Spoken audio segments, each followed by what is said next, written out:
नमस्कार, मैं हूं शिल्पी और स्वागत है आपका हमारे चैनल यूएई खबर में। खबर की ओर बढ़ने से पहले आपको बता दें कि कल के वीडियो में जिन्होंने हमें कमेंट किए हैं उनके नाम हैं उदय प्रसाद शारजा से, इस्लाम खान दुबई से, साहिब मसीह दुबई से, देवेंद्र बोहरा अबू धाबी से, लक्ष्मी मंडल दुबई से, हरीश खियानी जयपुर से। इनके अलावा उदय आर्यन पिंटू हैं दुबई से, राम विजय विश्वकर्मा हैं शारजा से, मोहम्मद इश्तिकार हैं यूएई से, मोहम्मद अकील हैं अबू धाबी से और रविंदर कुमार हैं अबू धाबी से।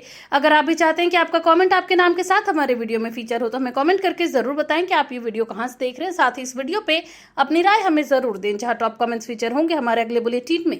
तो अब खबरों में आगे बढ़ते हुए हम सबसे पहले नजर डालते हैं आज की हेडलाइंस पर, फिर जानेंगे खबरों को विस्तार से। यूएई के कुछ स्कूलों में सोमवार को भी जारी रहेगी ऑनलाइन पढ़ाई, छात्रों और अभिभावकों के लिए अहम अपडेट। शारजा में एसी चोरी करने वाले व्यक्ति को अदालत का कड़ा फैसला, देश निकाले की सजा भी शामिल। यूएई में ई स्कूटर के साथ छेड़छाड़ पड़ सकती है भारी, विशेषज्ञों ने हाई स्पीड मॉडिफिकेशन पर दी चेतावनी। अबू धाबी में ड्रग तस्करी पर कड़ा प्रहार, प्रवासी को उम्र कैद और भारी जुर्माना, जीरो टॉलरेंस नीति का सख्त संदेश। शारजा में किराया विवादों के लिए डिजिटल प्लेटफॉर्म लॉन्च, अब वर्चुअल सुनवाई से मिलेगा तेजी से न्याय। कोई सरकार का बड़ा बयान, क्षेत्रीय हालात का निजी क्षेत्र की नौकरियों पर कोई असर नहीं। और आखिर में हम जानेंगे क्या है आज के रियाल रेट्स, क्या है आज के गोल्ड रेट्स और क्या है आज के दिरहम रेट्स।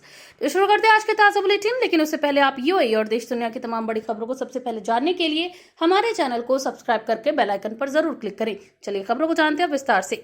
यूएई के कुछ स्कूलों में सोमवार को भी जारी रहेगी ऑनलाइन पढ़ाई, छात्रों और अभिभावकों के लिए अहम अपडेट।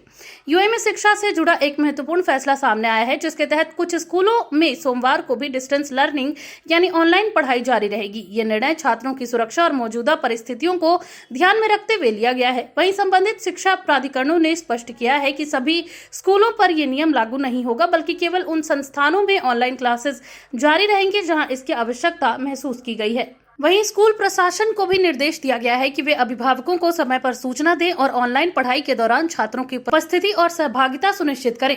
इस बीच कुछ स्कूलों में हाइब्रिड मॉडल भी अपनाया जा सकता है, जहां कुछ छात्र स्कूल में और कुछ ऑनलाइन क्लास में भाग लेंगे। अभिभावकों को सलाह दी गई है कि वे स्कूल से जुड़े आधिकारिक अपडेट्स पर नजर रखें और बच्चों के लिए आवश्यक तकनीकी व्यवस्था सुनिश्चित करें। ये कदम शिक्षा में निरंतरता बनाए रखने और छात्रों की पढ़ाई पर किसी तरह का असर न पड़े, इस उद्देश्य से उठाया गया है। यूएई सरकार का बड़ा बयान, क्षेत्रीय हालात का निजी क्षेत्र की नौकरियों पर कोई असर नहीं। यूएई के मानव संसाधन और अमीरातीकरण मंत्रालय ने स्पष्ट किया है कि मौजूदा क्षेत्रीय परिस्थितियों का देश के निजी क्षेत्र की नौकरियों पर यानी प्राइवेट सेक्टर की नौकरियों पर कोई भी प्रभाव नहीं पड़ेगा। मंत्रालय ने कहा है कि श्रम बाजार पूरी तरह स्थिर है और कर्मचारियों की सुरक्षा तथा उनके अधिकारों की पूरी तरह रक्षा की जा रही है। मंत्रालय ने यह भी बताया कि कंपनियों को कर्मचारियों की सैलरी, अनुबंध यानी कॉन्ट्रैक्ट और कार्य स्थितियों में किसी भी तरह का बदलाव करने से पहले निर्धारित नियमों का पालन करना होगा। किसी भी कर्मचारी को बिना उचित कारण नौकरी से निकालना या वेतन में कटौती करना कानूनन गलत होगा। इस बयान का उद्देश्य अफवाहों को रोकना और कर्मचारियों में विश्वास बनाए रखना है। मंत्रालय ने कर्मचारियों से अपील की है कि वे किसी भी प्रकार की गलत सूचना पर ध्यान न दें और यदि उन्हें किसी तरह की समस्या होती है तो वे आधिकारिक चैनलों के माध्यम से शिकायत दर्ज कर सकते हैं। यह कदम यूएई की मजबूत आर्थिक स्थिति और श्रम नीतियों को दर्शाता है, जिससे देश में काम करने वाले लाखों प्रवासियों को राहत मिली है। शारजा में एसी चोरी करने वाले व्यक्ति को अदालत का कड़ा फैसला, देश निकाले की सजा भी शामिल। शारजा की एक अदालत ने एक व्यक्ति को एक विला से एयर कंडीशनर चोरी करने के मामले में दोषी ठहराते हुए कड़ी सजा सुनाई है। अदालत ने आरोपी को जेल की सजा देने के साथ साथ देश निकाला यानी कि डिपोर्टेशन का आदेश भी दिया है। मामले के अनुसार आरोपी ने एक विला से एसी यूनिट चोरी की थी, जिसकी शिकायत मिलने के बाद पुलिस ने जांच शुरू की। जांच के दौरान आरोपी की पहचान हुई और उसे गिरफ्तार कर लिया गया। अदालत में पेश किए गए सबूतों के आधार पर उसे दोषी पाया गया। वहीं अदालत ने अपने फैसले में कहा कि इस तरह के अपराध समाज में असुरक्षा की भावना पैदा करते हैं और इन्हें रोकने के लिए सख्त कार्रवाई जरूरी है, इसलिए आरोपी को सजा के साथ देश से बाहर भेजने का आदेश दिया गया। ये फैसला यूएई में कानून व्यवस्था की सख्ती को दर्शाता है और ये संदेश देता है कि चोरी जैसे अपराधों को किसी भी हालात में बर्दाश्त नहीं किया जाएगा। शारजा में किराया विवादों के लिए डिजिटल प्लेटफॉर्म लॉन्च, अब वर्चुअल सुनवाई से मिलेगी तेजी से न्याय। शारजा सरकार ने किराया विवादों के समाधान के लिए एक नया डिजिटल प्लेटफॉर्म लॉन्च किया है, जिससे अब वर्चुअल सुनवाई के जरिए मामलों का निपटारा किया जा सकेगा। ये पहल न्यायिक प्रक्रिया को तेज और अधिक पारदर्शी बनाने के उद्देश्य से शुरू की गई है। वहीं इस प्लेटफॉर्म के माध्यम से किराएदार और मकान मालिक दोनों ही अपने विवाद ऑनलाइन दर्ज कर सकते हैं और सुनवाई में वर्चुअली भाग ले सकते हैं। सबसे खास बात यह है कि इस प्लेटफॉर्म पर दिए गए फैसले कानूनी रूप से लागू होंगे। वहीं इस नई व्यवस्था से समय और संसाधनों की बचत होगी, क्योंकि अब लोगों को अदालत के चक्कर नहीं लगाने पड़ेंगे। साथ ही इससे मामलों का निपटारा भी जल्दी हो सकेगा। अधिकारियों का मानना है कि यह कदम डिजिटल ट्रांसफॉर्मेशन की दिशा में एक बड़ा कदम है और इससे रियल एस्टेट सेक्टर में पारदर्शिता बढ़ेगी। ये पहल किराएदारों और मकान मालिकों दोनों के लिए फायदेमंद साबित होगी। नौकरी से निकाले गए कर्मचारी को अदालत से बड़ी राहत। यूएई कोर्ट ने दिलाया 2.51 लाख दिरहम का मुआवजा। यूएई की एक अदालत ने पूर्व कर्मचारी को गलत तरीके से नौकरी से निकाले जाने के मामले में 2.5 लाख दिरहम का मुआवजा देने का आदेश दिया है। ये फैसला कर्मचारियों के अधिकारों की सुरक्षा के लिए एक महत्वपूर्ण उदाहरण माना जा रहा है। मामले में कर्मचारी ने दावा किया था कि उसे बिना उचित कारण नौकरी से निकाला गया और उसके कॉन्ट्रैक्ट की शर्तों का उल्लंघन किया गया। अदालत ने दोनों पक्षों की दलीलें सुनने के बाद पाया कि कंपनी ने श्रम कानूनों का पालन नहीं किया। इसके बाद अदालत ने कंपनी को कर्मचारी को मुआवजा देने का आदेश दिया, जिसमें बकाया वेतन, नोटिस पीरियड और अन्य लाभ शामिल हैं। ये फैसला यूएई में काम कर रहे कर्मचारियों के लिए एक मजबूत संदेश है कि उनके अधिकार सुरक्षित हैं और यदि उनके साथ अन्याय होता है तो वे न्यायालय की शरण ले सकते हैं। यूएई में मोटापा कम करने वाली दवा को मिली मंजूरी। जानिए किसे मिलेगा इसका फायदा। यूएई में मोटापे के इलाज के लिए फाउंडायो नामक नई एक दवा को मंजूरी मिल गई है। ये दवा केवल डॉक्टर की पर्ची पर उपलब्ध होगी और खास तौर पर उन लोगों के लिए है जो मोटापे से गंभीर रूप से प्रभावित है। स्वास्थ्य विशेषज्ञों के अनुसार ये दवा वजन कम करने में मदद करती है, लेकिन इसे केवल योग्य मरीजों को ही दिया जाएगा। इसके लिए कुछ मेडिकल मानदंड तय किए गए हैं, जैसे बॉडी मास इंडेक्स यानी बीएमआई और अन्य स्वास्थ्य स्थितियां। डॉक्टरों ने चेतावनी दी है कि इस दवा का उपयोग बिना सलाह के नहीं करना चाहिए, क्योंकि इससे कुछ साइड इफेक्ट्स भी हो सकते हैं।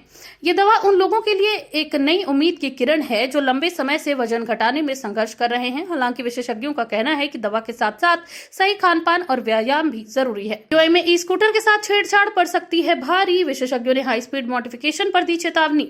यूएई में ई स्कूटर के उपयोग को लेकर विशेषज्ञों ने चेतावनी जारी की है। उन्होंने कहा है कि स्कूटर की स्पीड बढ़ाने के लिए किए जाने वाले मॉडिफिकेशन खतरनाक हो सकते हैं और ये कानून का उल्लंघन भी है। विशेषज्ञों के अनुसार कई लोग अपनी स्कूटर की स्पीड लिमिट हटाकर उसे तेज बनाते हैं, जिससे सड़क हादसों का खतरा बढ़ जाता है। ऐसे मामलों में भारी जुर्माना और कानूनी कार्रवाई हो सकती है। अधिकारियों ने लोगों से अपील की है कि वे निर्धारित नियमों का पालन करें और किसी भी तरह के अनधिकृत बदलाव से बचें। ये चेतावनी खासतौर पर युवाओं के लिए महत्वपूर्ण है, जो अक्सर स्टाइल और स्पीड के चक्कर में सुरक्षा को नजरअंदाज कर देते हैं। दुबई में 18 इलाकों में रोड अपग्रेड का बड़ा प्रोजेक्ट। 13 किलोमीटर नई सड़कें, 40% तक घटेगा ट्रैफिक समय। दुबई में ट्रैफिक व्यवस्था को बेहतर बनाने के लिए 18 रिहायशी इलाकों में बड़े स्तर पर रोड अपग्रेड और कनेक्टिविटी प्रोजेक्ट पूरा कर लिया गया है। ये प्रोजेक्ट दुबई के रोड्स एंड ट्रांसपोर्ट अथॉरिटी यानी आरटीए द्वारा लागू किया गया, जिसके तहत लगभग 13 किलोमीटर लंबी नई सड़कों का निर्माण किया गया है। इस परियोजना में सिर्फ सड़कें ही नहीं बनाई गई, बल्कि आधुनिक सुविधाएं भी जोड़ी गई हैं। इनमें रोड साइड पार्किंग, फुटपाथ यानी पेवमेंट, स्ट्रीट लाइटिंग और बेहतर ट्रैफिक सिग्नल सिस्टम शामिल है। जिन इलाकों में काम किया गया है उनमें अल खावनेज, अल बरशा, जुमेरा, अलकूज, मिर्दीफ और सुकीम जैसे प्रमुख रिहायशी इलाके शामिल हैं। अधिकारियों के अनुसार इस प्रोजेक्ट से इन क्षेत्रों में ट्रैफिक फ्लो काफी सुचारू होगा और यात्रा समय में लगभग 40% तक की कमी आएगी। इससे रोजाना ऑफिस जाने वाले लोगों और परिवारों को बड़ी राहत मिलेगी। इसके अलावा ये पहल दुबई के स्मार्ट सिटी विजन का हिस्सा है, जिसका उद्देश्य शहर के इंफ्रास्ट्रक्चर को भविष्य के लिए तैयार करना है। बेहतर सड़कें न केवल यातायात को आसान बनाती हैं, बल्कि सुरक्षा स्तर भी बढ़ाती हैं और दुर्घटनाओं की संभावना कम करती है। अबू धाबी में ड्रग तस्करी पर कड़ा प्रहार, प्रवासी को उम्र कैद और भारी जुर्माना। जीरो टॉलरेंस नीति का सख्त संदेश। अबू धाबी में ड्रग तस्करी के एक गंभीर मामले में अदालत ने एक प्रवासी को उम्र कैद की सजा सुनाई है और उस पर लगभग 1 लाख दिरहम का जुर्माना भी लगाया है। ये फैसला यूएई की सख्त कानून व्यवस्था और ड्रग्स के खिलाफ जीरो टॉलरेंस नीति को दर्शाता है। जांच एजेंसियों ने आरोपी के पास से ही बड़ी मात्रा में अवैध नशीले पदार्थ बरामद किए थे, जिसके बाद उसे गिरफ्तार किया गया। केस की सुनवाई के दौरान अदालत ने सभी सबूतों और गवाहों का गहन विश्लेषण किया और आरोपी को दोषी पाया। अबू धाबी पुलिस, जो कि अमीरात की प्रमुख कानून प्रवर्तन एजेंसी, अपराध नियंत्रण और सार्वजनिक सुरक्षा बनाए रखने के लिए अत्याधुनिक तकनीक और सख्त रणनीतियों का उपयोग करती है।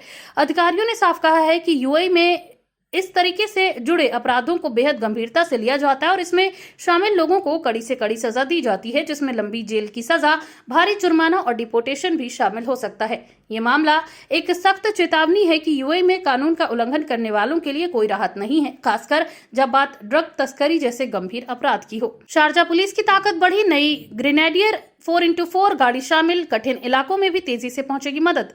शारजा पुलिस ने अपनी आपातकालीन प्रतिक्रिया क्षमता को मजबूत करने के लिए अपने बेड़े में नई ग्रेनेडियर 4x4 गाड़ियों को शामिल किया है। ये वाहन खासतौर पर कठिन भौगोलिक परिस्थितियों और ऑफ रोड इलाकों में तेजी से पहुंचने के लिए डिजाइन किए गए हैं।